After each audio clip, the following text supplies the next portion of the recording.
ज्येष्ठ मास महात्म्य 16वां अध्याय।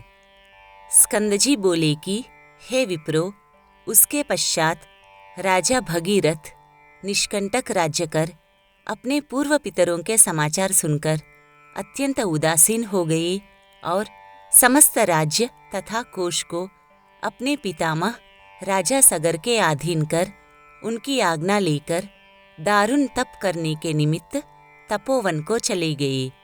श्री शिवजी को प्रसन्न करने के लिए निराहार रहकर स्थिर चित्त से पंचाक्षरी विद्या ओम नमः शिवाय का जप करने लगे तथा 10 वर्ष पर्यंत दिन रात एक पैर से स्थित रहकर जल मात्र आहार करके तथा वायु पीकर तप करने लगे। इस प्रकार तप करते हुए जब राजा भगीरथ को बहुत समय बीत गया, तब भक्त वत्सल श्री शिवजी महाराज स्वयं वहां आकर प्रकट हुए। भगीरथ की भक्ति के वशीभूत होकर जब वर देने के लिए श्री शिवजी महाराज स्वयं वहां पर आए, तब राजा भगीरथ ने शिवजी को देखकर उन्हें प्रणाम करके उच्च स्वर से मधुर वचन बोले। भगीरथ कहने लगे कि हे शिव शंभो, आपको नमस्कार है। हे सबको सुख देने वाले, हे जगन्नाथ, आपको नमस्कार है। हे विश्व के सर्जनहार, रजोगुण स्वरूप, आपको नमस्कार है।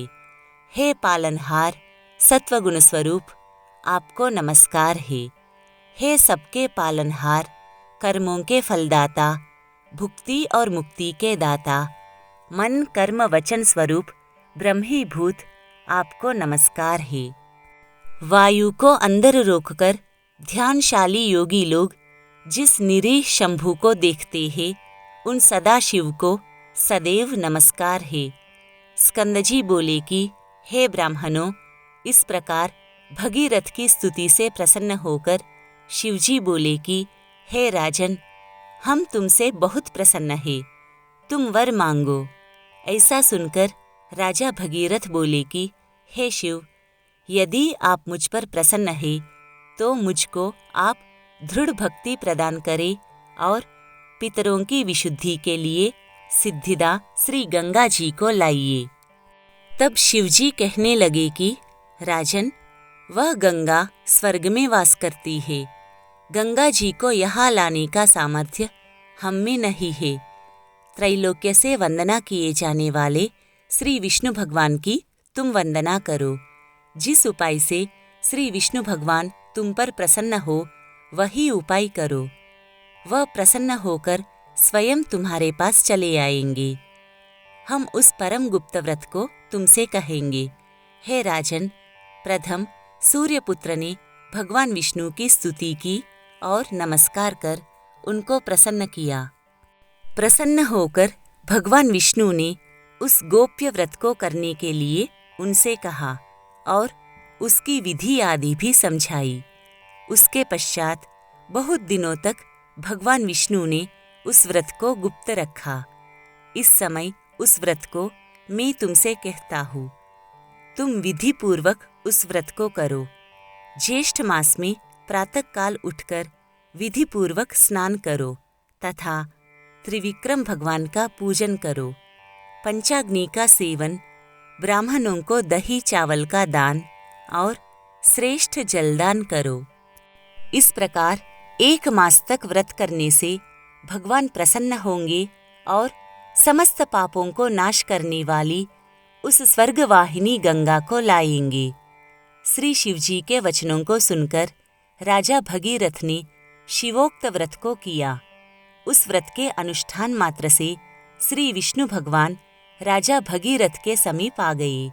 उन भगवान विष्णु की स्तुति तथा नमस्कार कर उनसे परम पावनी गंगा जी के लिए राजा भगीरथ ने याचना की।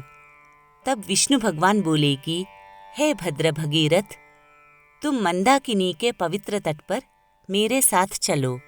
वहां चलकर जप, हवन, स्नान, द्विज तर्पण और भक्तियुक्त चित्त से अनशन व्रत करो। इस प्रकार 1 वर्ष तक इस व्रत को करते रहो।